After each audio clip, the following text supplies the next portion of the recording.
He didn't fall in love with her on a Tuesday evening with the rain tapping against his office window. He didn't fall in love with her at all. Not at first. What he did was something far colder, far more deliberate. He built a plan, and she was the centerpiece of it. His name was Adrian Cross. And if you knew that name, you already understood what it meant. Power, precision. A man who did not make moves. He made architecture. Every decision a structure, every risk, already calculated before anyone else in the room had finished their coffee. But Victor Hale. Victor Hale had been a splinter under his skin for 10 long years. 10 years of showing up at the same tables, the same markets, the same closed-door meetings, only to find Victor already seated, already smiling, already 3 steps ahead. It wasn't business anymore. And it was personal. And Adrian Cross had finally decided to treat it that way. Hello everyone, welcome back to my channel. Don't forget to comment, like, subscribe, and share so others can enjoy too. He stopped reacting. He started engineering. Victor was guarded, smart, nearly impossible to reach through the usual channels. Backroom negotiations, board alliances, financial pressure.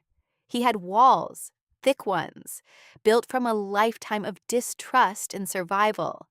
But there was one crack, one single unguarded place in Victor Hale's fortress: his daughter. Elena Hale had recently joined her father's company, not as a figurehead, as a real presence. She sat in the meetings that mattered. She asked the questions that made grown men nervous.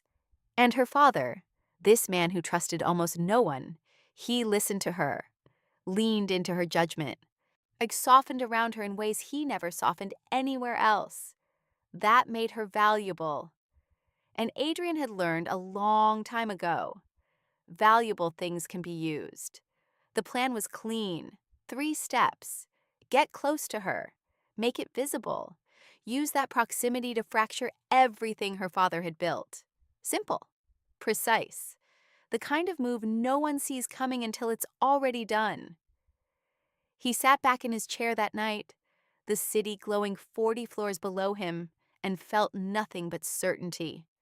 There was only one thing he hadn't accounted for. He had never actually met her. Nobody in that room knew what was really happening. Not the waitstaff moving quietly between tables. Not the couple by the window lost in their own world. Nobody. Because the most dangerous deal Adrian Cross had ever made didn't happen in a boardroom. It had happened over 2 glasses of still water, in a restaurant so quiet you could hear the candlelight flicker. Elena arrived first. Of course she did. She was already seated when he walked in. Back straight, hands folded, eyes steady. Not nervous, not impressed. Just watching, taking him apart the way someone does when they've already read every headline about you and decided none of it tells the full story. He sat down. No handshake, no small talk. He respected her enough to skip all of that. "You don't like me," he said. She didn't flinch. "I don't trust you," she replied. And somehow that felt more honest than anything anyone had said to him in years. He laid it out plainly. A public engagement, strategic, temporary. The kind of arrangement where both sides walk away with exactly what they came for. No more, no less. And he wasn't selling her a dream. He was offering her a transaction. And he made sure she knew the difference. "Why me?" she asked. "Because people believe you," he said. "And right now, I need something believable." She leaned back slightly, just an inch, but he caught it. That small shift when a person stops listening and starts calculating. "And what do I get?" she asked. He said one word before the others, one word that landed differently than the rest. Independence. Not money, not status. Independence. From the man who had quietly controlled every decision of her adult life, without her ever being allowed to call it control. She looked at him then. Really looked. Like she was searching for the catch. Like she almost hoped she'd find one, so she'd have a reason to walk away. She didn't find it. "Fine," she said. One word. to barely a sound.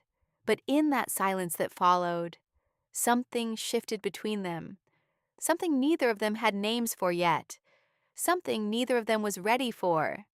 By 7 the next morning, the world already knew.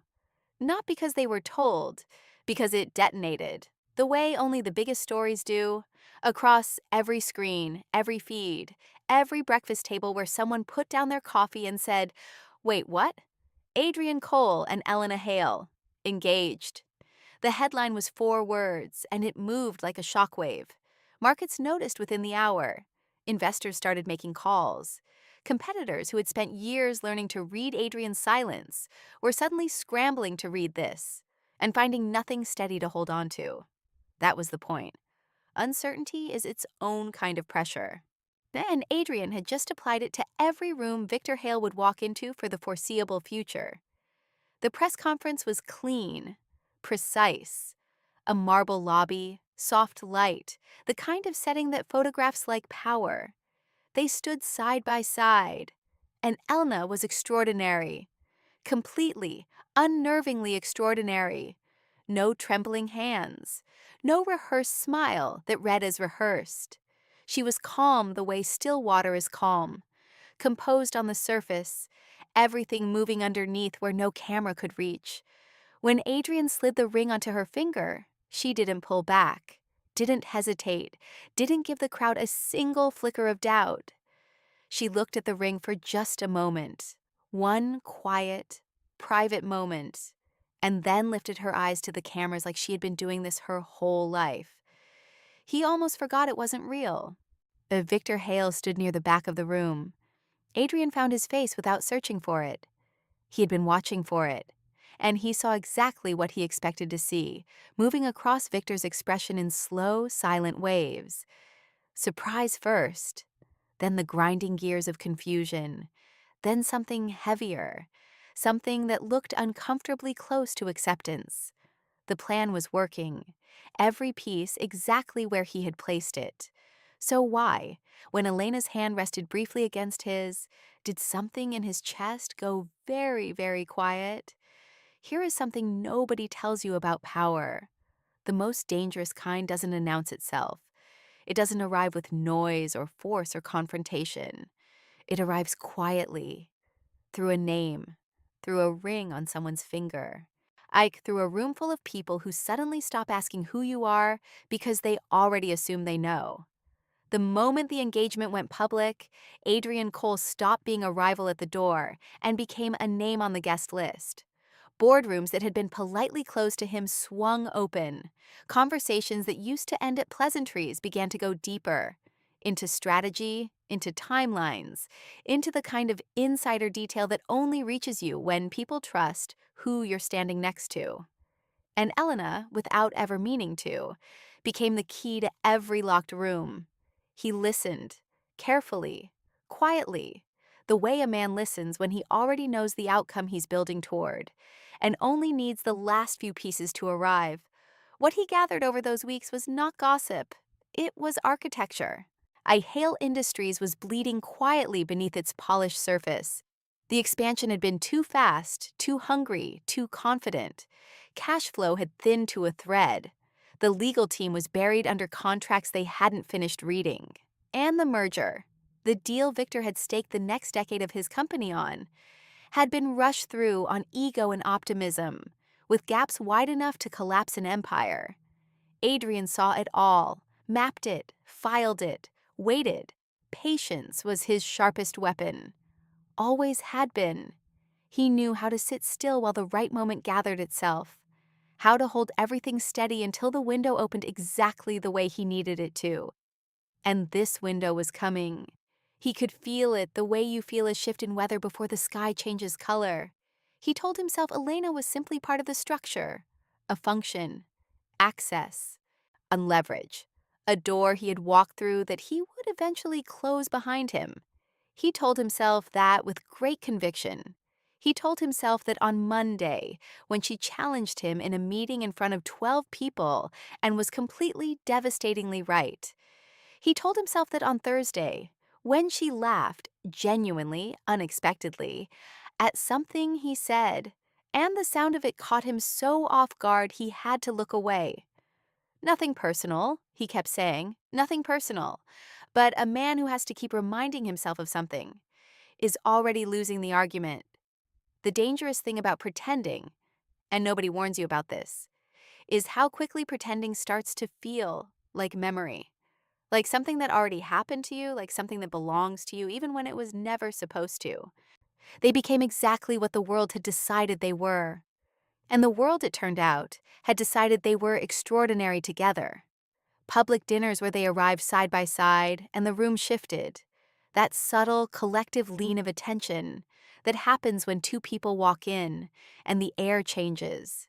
Interviews where Elena answered questions about their relationship with such quiet warmth that even Adrian, sitting inches away, found himself listening like he didn't already know how it would end.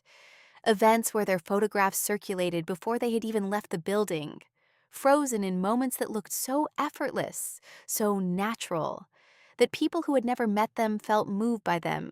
She knew exactly how to inhabit the role, when to reach for his arm, when to look at him, not past him, not through him, but at him, in that specific way that made strangers believe they were watching something private and real.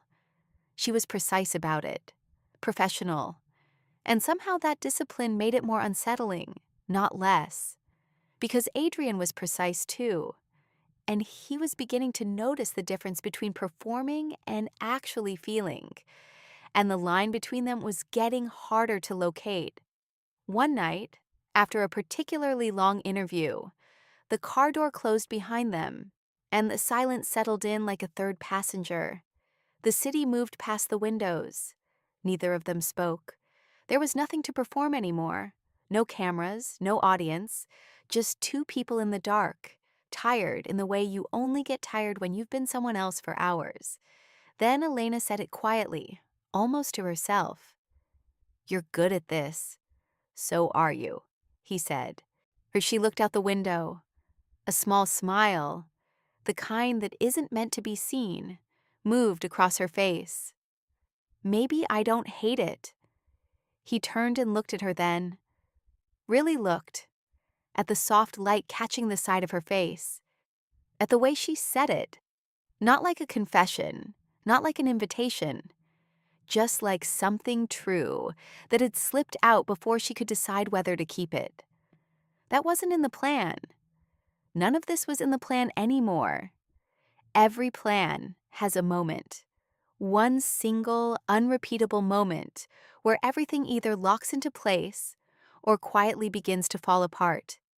Adrian had spent months engineering his, mapping it, protecting it, and tonight, in a ballroom full of chandeliers and consequence, that moment had finally arrived. The annual gala was the kind of event that existed for exactly one purpose: to remind everyone in the room who held power and who was merely close to it. The city's most influential names moved through it like chess pieces dressed in black tie. Deals were made between handshakes. Alliances shifted over champagne. And Victor Hale, as he always was at these things, was the gravitational center of it all. He would be there. And Adrian intended to make sure he saw everything. They arrived together. The car door opened, and the night swallowed them whole, cameras flashing, voices lifting, that particular electricity that gathers whenever two people the world has decided to be fascinated by appear in the same frame. Adrian moved through it with the stillness of someone who had been watched his entire adult life.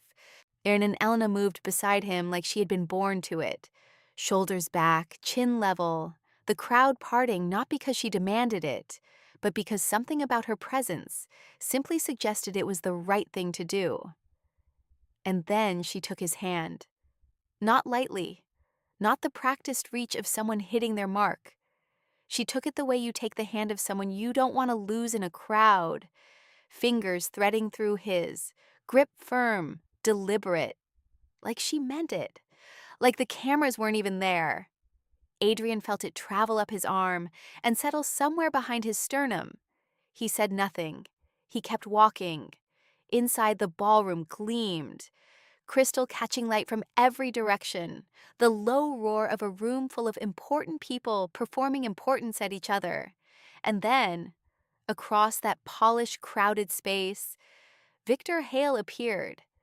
He moved toward them with the unhurried confidence of a man who had never needed to rush toward anything in his life. He looked at Adrian first, a long, measuring look, the kind that had probably made lesser men step backward. Then his eyes moved to Elena, and something in his expression shifted. Not softened exactly, but changed. The way a wall changes when a crack runs through it, still standing, but no longer the same. "You seem happy," he said to her, quiet, almost careful. Elena looked at her father without a flicker of performance, without a pause to find the right expression or calibrate the right response. She simply said, "I am." 2 words, delivered with such ease, such complete and unguarded certainty, that the air around them seemed to settle. Victor held her gaze for a moment longer. Then he nodded, slowly, at once, and moved on into the crowd. That was it. That was the moment the trap closed. Victor Hale believed it. Truly, fully believed it.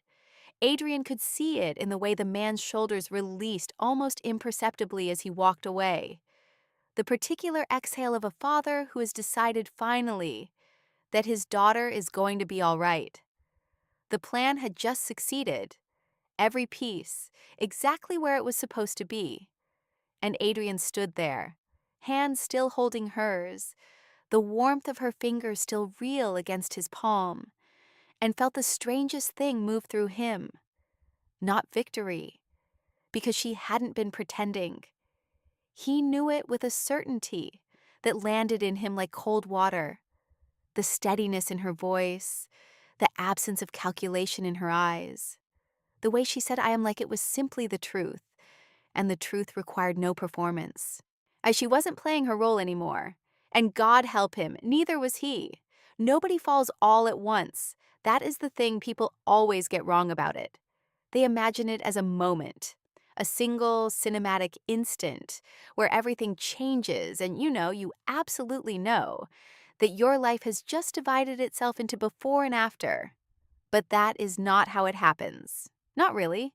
It happens in accumulation, in the quiet collecting of small things that you keep telling yourself mean nothing until the weight of all that nothing becomes impossible to carry. After the gala, something between them loosened.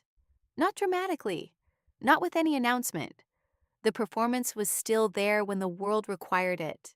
The events, the appearances, the careful choreography of a couple who knew they were being watched.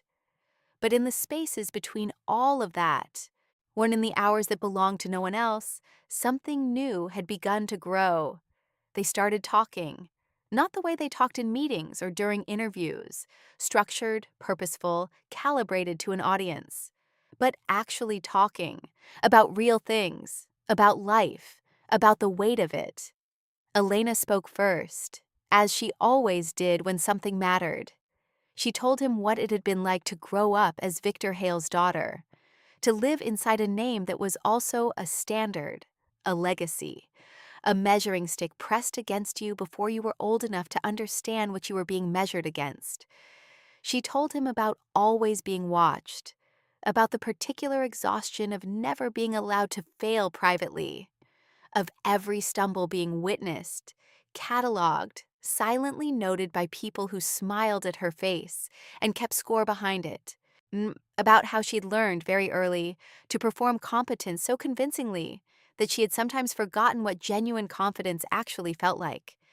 Adrian listened the way he did everything, completely, not filling silences, not offering solutions, just receiving her. And then, slowly, in a way he hadn't anticipated and couldn't fully explain, he started to give something back. Small things at first, fragments, a story about a failure he had never discussed publicly, a memory from before the money and the power, when the future was still uncertain and fear was a constant companion he had learned to work beside rather than escape. He had not spoken these things to anyone, not because he had decided not to, but because no one had ever made him feel safe enough to. Elena did not react the way people usually reacted to Adrian Cross. And she did not lean in with fascination or shift with the barely concealed excitement of someone who had just been handed something valuable. She simply listened and nodded and said quietly, "I know that feeling." 3 words that undid something in him he hadn't realized was still tied. Then one night, late, the city dim and humming outside the window, she laughed. Not the polished, measured laugh she produced for rooms full of people. Not the soft, strategic smile deployed for cameras. This was real, sudden and unguarded and completely without self-consciousness. The kind of laugh that arrives before a person can decide whether to let it out. It filled the room and then dissolved, and she pressed her hand briefly over her mouth, as if surprised by herself. Adrian looked at her in the quiet that followed, and something moved through him, deep, unhurried, and entirely beyond his control. He had not stopped it. He had seen it coming the way you see weather gathering on the horizon. Slow, inevitable, already decided. And he had simply stood still and let it arrive. That, right there, was the moment the plan stopped being the most important thing in the room. There is a specific kind of silence that fills a room when a man who is always certain suddenly isn't. Adrian had sat in 100 high-pressure meetings in his life and never once needed a moment to find his answer. His team had learned to read him in seconds. A nod meant execute. A pause meant refine. Silence meant he was already 3 moves ahead and they needed to catch up. But this silence was different. And they felt it. The report sat open on the table between them. Every number accounted for. Every vulnerability in Hale Industries mapped and confirmed. Overextended cash reserves. A legal team buried under a merger contract riddled with exploitable gaps. A board already quietly nervous. The window had not just opened. It was wide, and the timing was cleaner than anything Adrian had engineered in a decade. His team looked at him the way people look at a loaded gun they've been told is finally ready to fire. "We move now," his lead strategist said. "We have everything we need." He was right. Every single one of them was right. Adrian knew it before they finished the sentence. He told them to wait. The first delay, they accepted without question.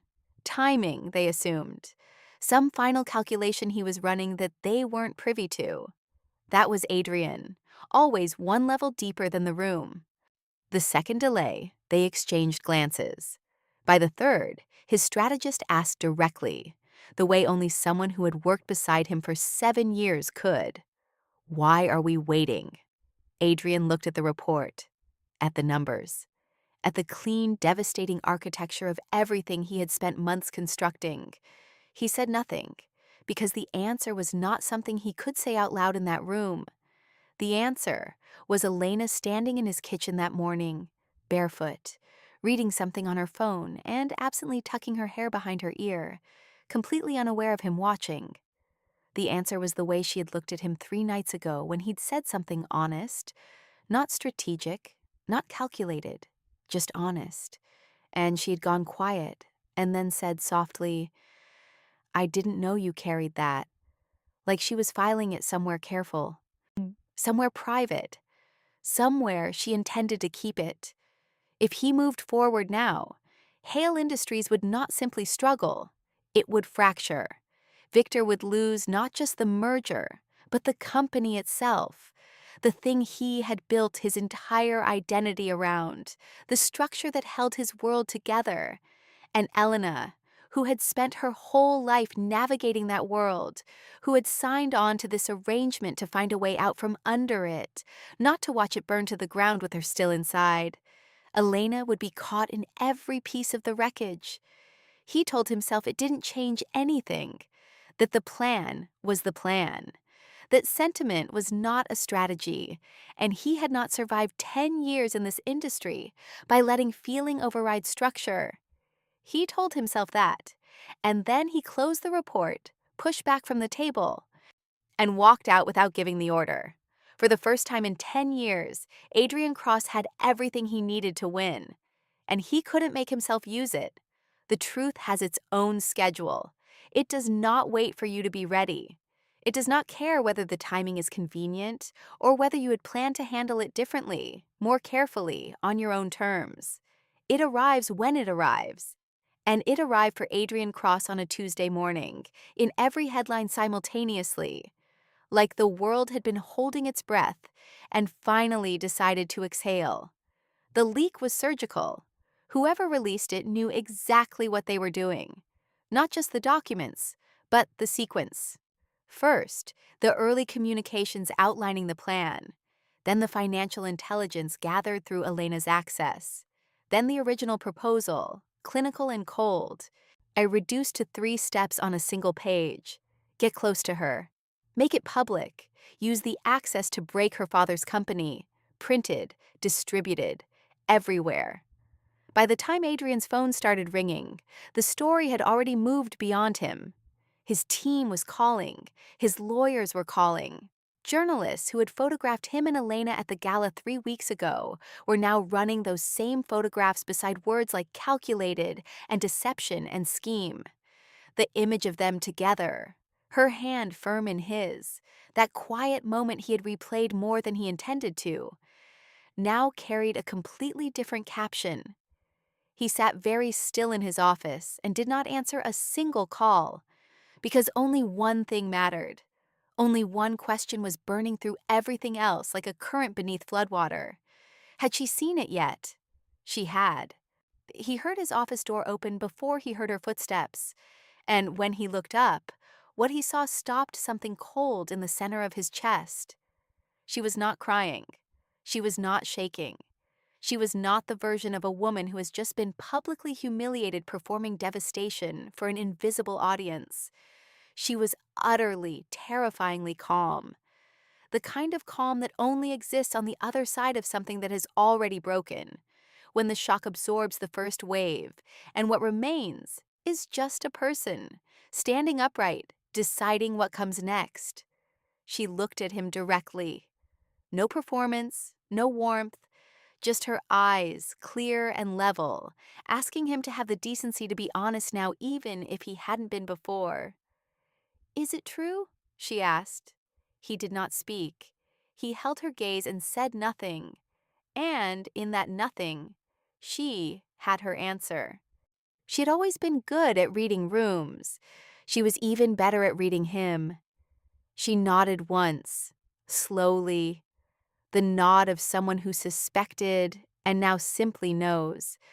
Then she asked the question he had not prepared for, the one he had no strategy for, the one that found the one place in him that all his architecture had left completely unguarded. Was any of it real? He opened his mouth. The answer was there, urgent, pressing against the inside of him with more force than anything he had felt in years. The kitchen, the laugh, the way she had said, "I didn't know you carried that," the delays, the report he had closed and walked away from. All of it real, more real than the plan had ever been. Nothing came out, and in the silence that followed, vast, unforgiving, and entirely his own making, Elena Hale turned and walked out of his office, tied and closed the door behind her without a sound. That quiet click of a closing door was the loudest thing he had ever heard. You want to know what it looks like when a man who has spent 10 years building an empire decides in a single quiet moment to let the most important victory of his life go. It does not look dramatic. It does not look like the movies. There is no music, no rain, no grand speech that explains everything. It looks like a man in a very expensive suit, sitting at a very long table, staring at a file he has already decided not to open, and saying one word that costs him everything he originally came for. The engagement ended the same week the story broke. Publicly, efficiently.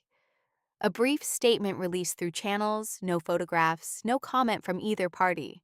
The kind of ending designed to look clean from the outside. And the outside accepted it, the way it always accepts the version of things it is handed. But there was nothing clean about it. Not the silence in Adrian's apartment that first evening. Not the absence of her presence in spaces she had quietly made her own. Not the untouched coffee cup still on the counter that he stood and looked at for far longer than he would ever admit to anyone. Victor Hale cut all contact immediately and completely. Not angrily, which would have been easier. Just finally, the way a door closes when it has decided it will not open again. The media, predictably, made it a spectacle. Think pieces, timelines, photographs from the gala printed beside photographs from the aftermath. That Adrian Cole's calculated courtship dissected in real time by people who had not been in the room for a single moment of it and understood precisely nothing of what had actually happened there. And through all of it, the noise, the fallout, the reputational wreckage, the acquisition remained entirely possible. His team had made sure of that. Whatever damage the scandal had done publicly, the financial architecture was still intact. The gaps in Hale Industries had not closed. The merger vulnerabilities were still there, still exploitable, still perfectly positioned for exactly the move Adrian had spent a year engineering. All he had to do was say yes. The boardroom was full. His lead strategist had the final report open. Investors had been briefed. The board sat arranged down the length of the table with the particular quiet of people who have already decided the outcome and are simply waiting for the man at the head of it to confirm what they all know is coming. Adrian looked at the report, at the numbers, clean, devastating, exactly as projected. At the projections beyond that, what the acquisition would mean for his company over the next decade. At 10 years of rivalry reduced to a single signature. Everything he had planned, everything he had positioned, everything he had delayed and almost abandoned, and then quietly kept intact, telling himself he was just waiting for the right moment. He thought about the right moment. He thought about a kitchen, early morning, bare feet on tile, hair tucked back. A woman reading something on her phone who looked up and caught him watching and didn't look away. He thought about a question asked in his office in the terrible quiet after everything broke open. 4 words delivered without performance, without armor, without anything left to protect. Was any of it real? And the answer, the one that had jammed in his throat that day, the one he had not been able to release no matter how urgently it pressed, that answer was still there, unchanged, undeniable. Growing heavier every day, he carried it, without saying it to the one person who deserved to hear it.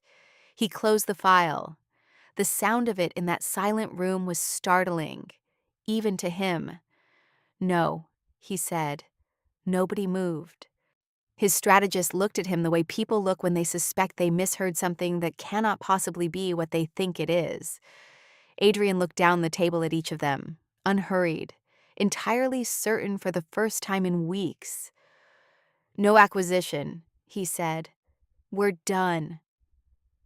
The silence that followed was the kind that reshapes a room.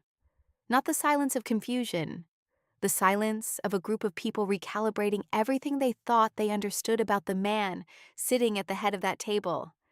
Adrian stood, buttoned his jacket, and walked out. He had just surrendered 10 years of architecture in 40 seconds. And for the first time in longer than he could remember, he felt like himself. There is a kind of courage that has nothing to do with boardrooms or risk reports or the nerve it takes to move markets. That it is quieter than all of that, smaller looking. It is the courage of walking up to a door. No cameras, no team, no prepared statement, no exit strategy. And knocking, knowing full well the person on the other side has every right to leave you standing there. Adrian did not go back to the deal. He did not call his lawyers or his strategist or any of the people waiting for him to course correct and rebuild what the last few weeks had cost him. He did not issue a statement or begin the careful, calculated work of repairing his public image. He had spent 10 years being the man who always knew what to do next. For the first time, the only thing he knew was where he needed to be. He drove himself. No driver, no security. Just the city moving past the windows and the particular clarity that settles over a person when they have finally stopped negotiating with themselves and made the only decision that was ever actually available to them. She opened the door and looked at him. Just looked, taking him in the way she always did, reading the room before she committed to anything.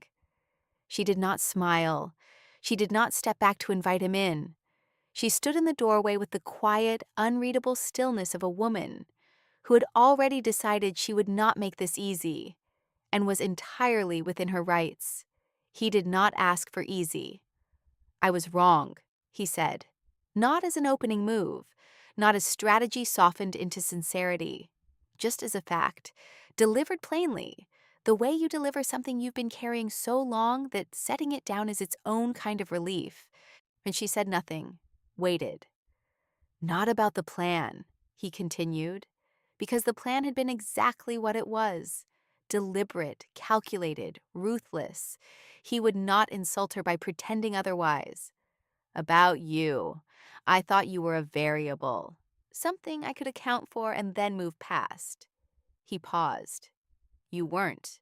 She crossed her arms. Not with anger exactly, with the careful self-possession of a woman who has been burned and is not prepared to lean toward warmth again without something real to lean toward. Her eyes stayed on his, waiting for the part where it unraveled, where the practiced version of him reappeared. It didn't. "You don't get to fix this easily," she said, low, certain. "I know," he said. No qualification, no but trailing behind it. Just two words carrying the full weight of everything he understood about what he had done and what it had cost her. The silence between them then was different from all the silences that had come before. Not the silence of a closing door, not the silence of an unanswered question left to rot. This silence had something alive in it, tentative, fragile, the way the first light before sunrise is not yet morning, but is already no longer night. Then Elena uncrossed her arms, slowly, and when she spoke, her voice was quiet, but it was steady. The voice of a woman who had thought about this, who had decided what she needed, who was not negotiating but stating terms she had already decided were non-negotiable. "If anything is real," she said, "it starts now. No contract, no arrangement, no strategy dressed as something softer." She looked at him with the full clarity of someone who had already survived the worst version of him and was only interested in what came after. "No lies," she said. Adrian held her gaze. And in that moment, standing at her door with nothing to offer except the truth of who he had become somewhere between the plan and the person she had quietly made him want to be, he felt something he had no category for. Not relief, not victory, something closer to beginning. Thank you for watching. Would you agree to such an agreement? Or would you say a flat no? Let me know in the comments.